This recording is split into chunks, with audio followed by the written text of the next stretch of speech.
Headlines प्रायोजक राम बंधू पापड आटा आणि पापड मसाला।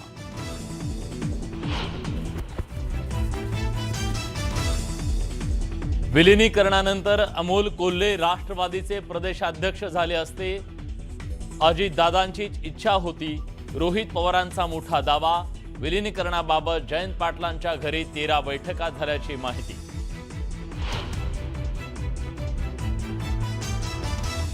अजित पवार यांच्या विमान स्फोटामागचं कारण अधिकचं इंधन असू शकतं।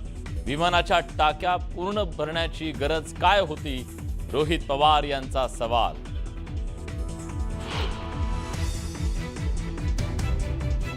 राज ठाकरे आणि एकनाथ शिंदेंची नंदनवन निवासस्थानी तब्बल 20 ते 25 मिनिटं चर्चा। सभागृहातील कामकाजात मनसेचं सहकार्य राहील, राज ठाकरेंची ग्वाही, सूत्रांची माहिती। भिगवणमधील तरुणीच्या अपहरण प्रकरणाला वेगळं वळण। अपहरण झालं नसल्याची त्या तरुणीनं दिली माहिती। तरुणासोबत प्रेमसंबंध असल्याचं तरुणीनं केलं मान्य। भिगवणमधील तरुणीचा जबरदस्तीनं व्हिडिओ काढल्याचा गोपीचंद पडळकरांचा आरोप, तर तरुणाला वाचवण्याचा प्रयत्न होत असल्याचा दावा। घटनेच्या निषेधार्थ हिंदू जन आक्रोश मोर्चा। मालेगाव महापालिकेत पहिलीच महासभा वादळी। महापौर उपमहापौरांना संविधान आणि महापुरुषांचा फोटो दिला भेट। टिपू सुलतानच्या फोटोवरून झाला होता वाद। चंद्रपूर पालिका प्रकरणी काँग्रेस चौकशी समिती नेमणार। चंद्रपुरात नगरसेवकांची संख्या असूनही महापौर का बसवता आला नाही याची चौकशी होणार। वडेट्टीवार दानोरकर वादाचा चंद्रपुरात काँग्रेसला फटका।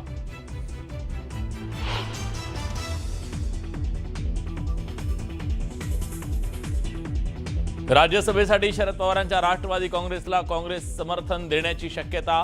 विधान परिषदेतल्या एका जागेवर काँग्रेस दावा करणार असल्याची चर्चा।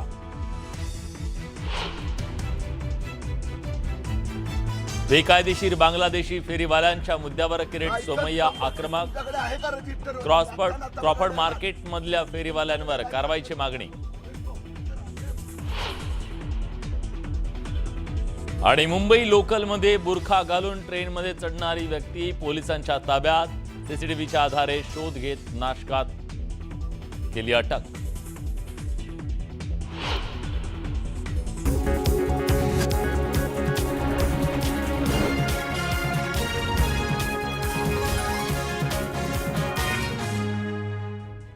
न्यूज 18 मराठीच्या कॉटन किंग स्टुडिओमध्ये आपलं स्वागत। मंडळी नमस्कार, मी विलास बडे। तुम्ही पाहताय आपला महाराष्ट्र। अजित पवार यांच्या विमान अपघाताच्या संदर्भात गेल्या 24 तासात 2 महत्त्वाच्या घटना घडल्या। एक, उपमुख्यमंत्री सुनेत्रा पवार यांनी स्वतः सीबीआय चौकशीची मागणी केली, तर दुसरीकडे रोहित पवार यांनी आज पुन्हा पत्रकार परिषद घेत काही मुद्दे उपस्थित केले। आमदार रोहित पवारांनी अजित पवार यांच्या विमान अपघात प्रकरणात मोठे गौप्यस्फोट केले। त्यामुळे अजित पवार यांच्या विमान अपघाताचं गूढ अधिक वाढलंय।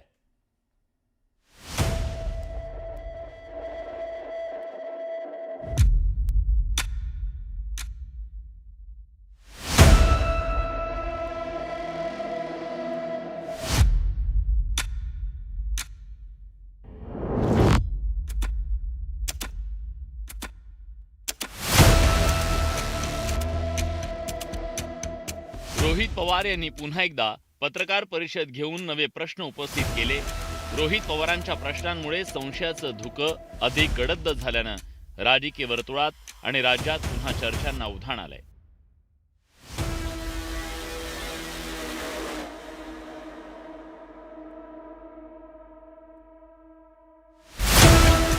डीजीसीए मध्ये बसून काही जण कॉन्टॅक्टचा वापर करून रॅकेट चालवत असल्याचा गंभीर आरोप रोहित पवार यांनी केला।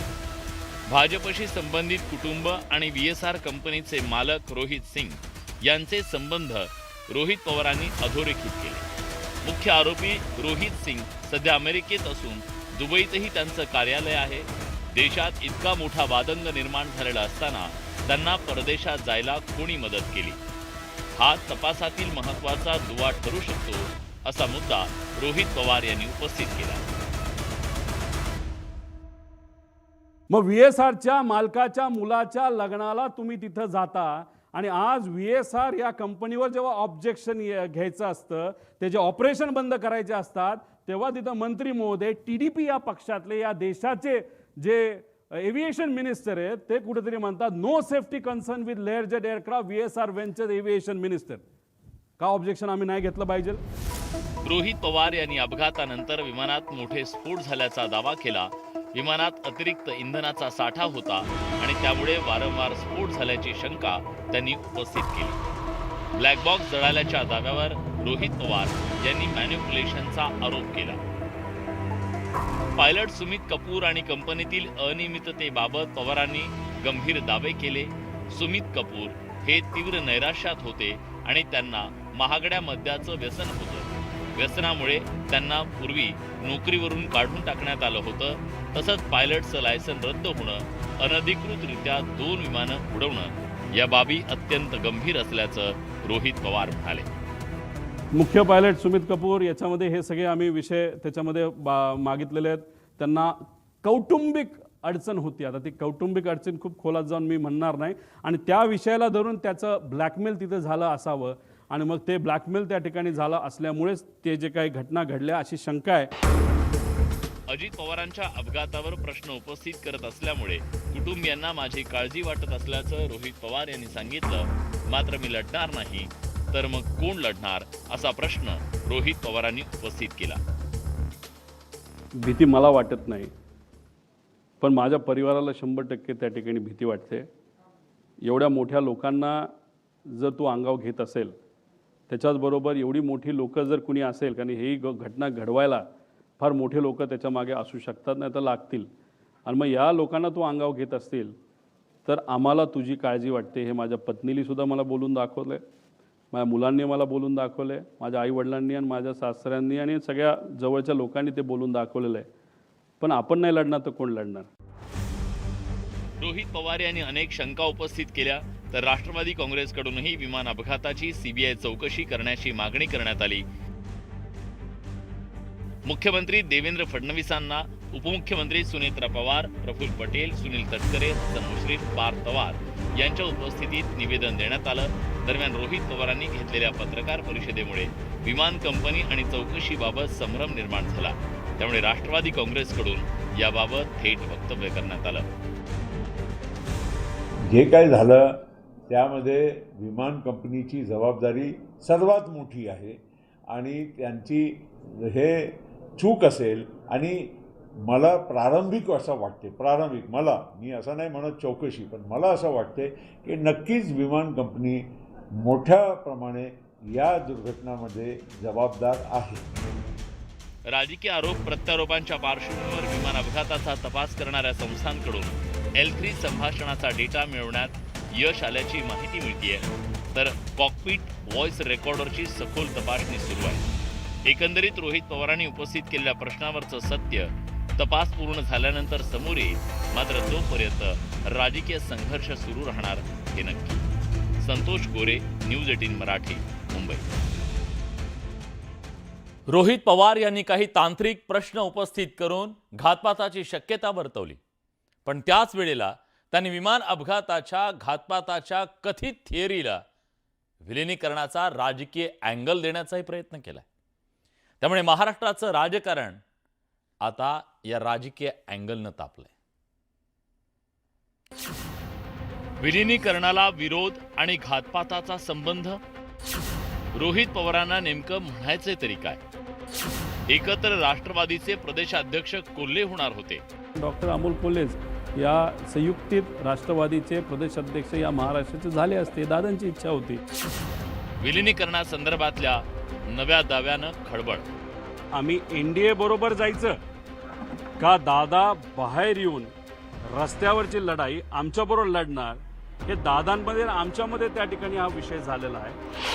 अजित पवार यांच्या निधनानंतर राष्ट्रवादीच्या विलिनीकरणाचा मुद्दा राजकीय वर्तुळात चांगला चर्चेत आलाय. आता याच विलिनीकरणाच्या चर्चेत रोहित पवार यांनी नवा दावा करत याचा संबंध अप्रत्यक्षपणे अजित पवारांच्या अपघाताशी जोडण्याचा प्रयत्न केल्याचं दिसतंय. विलिनीकरणाच्या बैठकांमध्ये कोणती चर्चा झाली ते आम्हाला आणि दादांनाच माहीत होतं. दादांसोबत जायचं की दादा एनडीएतून बाहेर पडतील या संदर्भातही चर्चा झाल्याचं सांगत रोहित पवारांनी थेटपणे हे मान्य नसणाऱ्या काही लोकांना घातपाताच्या संशयात ओढण्याचा प्रयत्न त्यांनी केल्याचं दिसतंय. अजितदादा असताना अजितदादांबरोबर आमची चर्चा काय झाली हे त्या ठिकाणी आम्हाला माहिती आहे. अजितदादांशी बोलत असताना दादांबरोबर आम्ही एनडीए बरोबर जायचं का दादा बाहेर येऊन रस्त्यावरची लढाई आमच्याबरोबर लढणार हे दादांमध्ये आमच्यामध्ये त्या ठिकाणी हा विषय झालेला आहे. आज दादा नाही आहेत, त्यामुळे याच विषयावर चर्चा करणं गौण आहे आणि त्यामुळेच मी सांगतो की आमच्यासाठी या विषयाला पूर्णविराम लागलेला आहे. दादा गेल्यानंतर लगेचच्या लगेच. रोहित पवार एवढ्यावरच थांबले नाहीत. त्यांनी विलिनीकरणानंतर अमोल कोल्हे राष्ट्रवादीचे प्रदेशाध्यक्ष झाले असते. अजितदादांची ती इच्छा होती असं मोठं विधान त्यांनी केलं.